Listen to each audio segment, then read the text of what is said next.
భూమిపై ఇంకా మనం అర్థం చేసుకోలేని, వివరించలేని ఎన్నో అద్భుతాలున్నాయి. వాటిని గురించి మనకు చాలా తక్కువగానే తెలుసు. అందులో ఒకటి అమెజాన్ రెయిన్ ఫారెస్ట్. ప్రపంచానికి కావలసిన ఆక్సిజన్ లో 20% ఆ దట్టమైన అడవుల్లోంచే వస్తుందంటారు. కానీ దానిపై పరిశోధనలు జరిపిన నాసా 6 నుంచి 9% వరకేనని తేల్చింది. ఆ విషయాన్ని పక్కన పెడితే ఆ కాకులు దూరని కారడివి, చీమల దూరని చిట్టడివి భూమి మీద కనిపించే అద్భుతమని మరోసారి రుజువైంది. అమెజాన్ అంటేనే అదో అమేజింగ్ వరల్డ్ అని ఎందుకు అనుకుంటున్నారంటే, తనకు కావాల్సిన వర్షాన్ని తానే రప్పించుకునే సెల్ఫ్ సస్టైనబిలిటీ ఉన్న అరణ్యం అని తాజా పరిశోధనలతో తేలింది. భూమిపై అత్యద్భుత వర్షారణ్యంగా చెప్పుకునే అమెజాన్ కేవలం అడవి మాత్రమే కాదు, అదో ఆత్మ అంటారు బాటనిస్టులు. అసలు ఆ అడవి గురించి ఇన్నాళ్ళు మనం విన్నదంతా దాని విశాలత్వం, దట్టమైన అరణ్యం గురించి. కానీ లోతుగా పరిశోధించి చూస్తే అది కేవలం ఒక అడవి మాత్రమే కాదు, దానికదే సాటి రాగల ఒక సజీవ పర్యావరణ వ్యవస్థ. అక్కడి చెట్లు, జీవజాతులు కేవలం అక్కడి వాతావరణాన్ని తట్టుకొని బ్రతకడం లేదు, అవి తమకు కావాల్సిన వాతావరణాన్ని తామే సృష్టించుకుంటున్నాయి. ప్రతిరోజు 20 బిలియన్ టన్నుల నీటి ఆవిరి ఆ చెట్ల ఆకుల నుంచి ఆకాశంలోకి ఎగిసి పడుతోంది.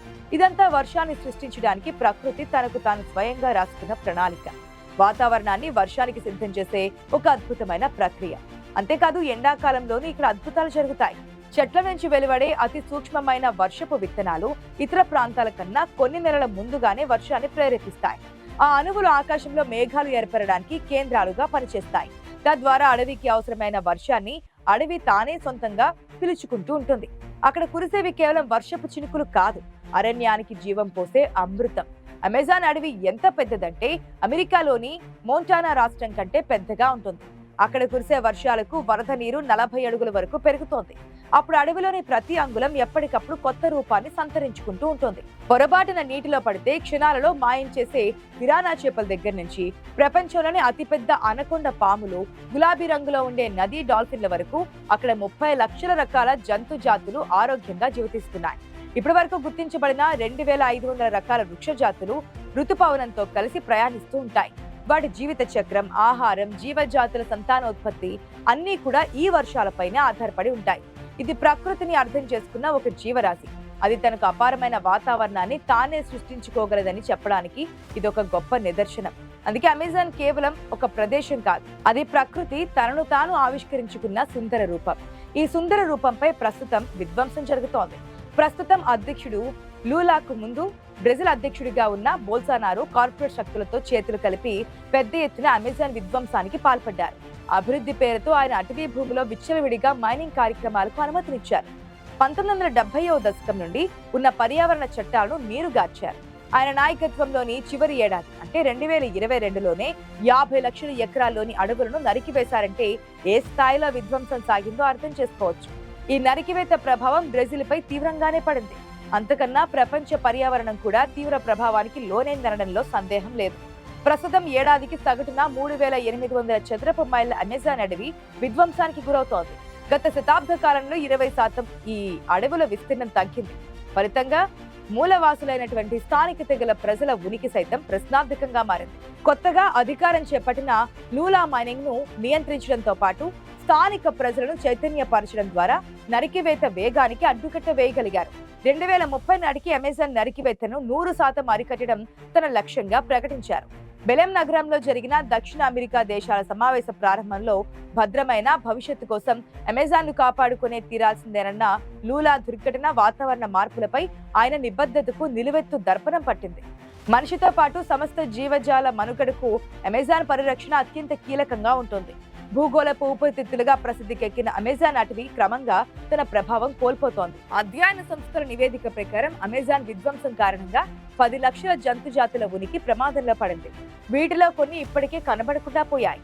ఈ పరిణామం ఇదే మాదిరి కొనసాగితే భూమి మీద జీవరాశి ఉనికి ప్రశ్నార్థకంగా మారే ప్రమాదం ఉంటుంది. వాతావరణ సంక్షోభం తీవ్రంగా ముంచుకొస్తున్న సమయంలో ఈ పరిణామం దేశాల ఆందోళనకు కారణమైంది. అందుకే అమెజాన్ అడవుల పరిరక్షణ కోసం దక్షిణ అమెరికా దేశాలు ఒక ఒప్పందానికి వచ్చాయి.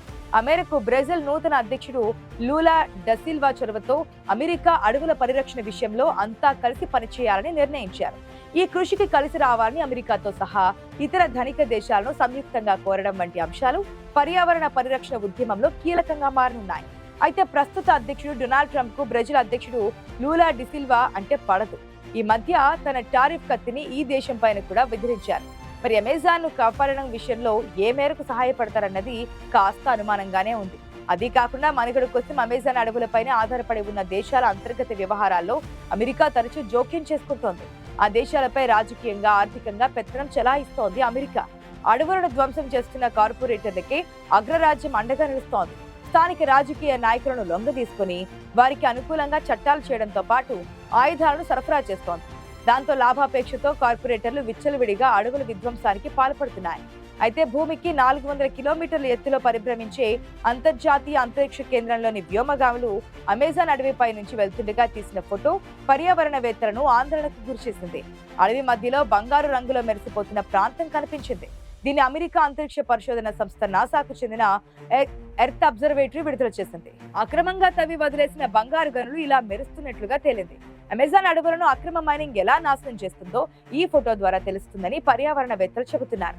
తూర్పు పెరూలోని మాడ్రే డిడియోస్ రాష్ట్రంలో అమెజాన్ అభయారణ్యాల్లో మైనింగ్ వల్ల ఈ గుంతలు ఏర్పడ్డాయి. సూర్యుడి లైటింగ్ రిఫ్లెక్షన్ అయినప్పుడు అవి ఇలా బంగారంలా మెరుస్తున్నాయి. ఫోటోలో ఇనంబారి నది, దాని చుట్టూ మైనింగ్ వల్ల ఏర్పడ్డ గుంతలు కనిపిస్తున్నాయి. ఈ గనుల నుంచి బంగారాన్ని వెలికి తీయడానికి పాదరసాన్ని వాడుతున్నారు. ఇవన్నీ నదులను, పర్యావరణాన్ని కలుషితం చేస్తున్నాయి. ఇక్కడ మకావ్, కోతులు, జాగ్వర్లు, సీతాకోక చిలుకలు వంటి ఎన్నో ప్రాణులు నివసిస్తూ ఉంటాయి. ఇక్కడ ఉండే టాంబోపాటా నేషనల్ రిజర్వ్ వంటి ప్రాంతాల్లో మైనింగ్ ను నిషేధించారు. కానీ అక్రమ మైనింగ్ కారణంగా ఈ రెయిన్ ఫారెస్ట్ దారుణంగా దెబ్బతింటోంది. జీవ వైవిధ్యానికి మూలంగా ఉండే ఇక్కడి అడవుల్లో చెట్లను విపరీతంగా నరికివేస్తున్నారు.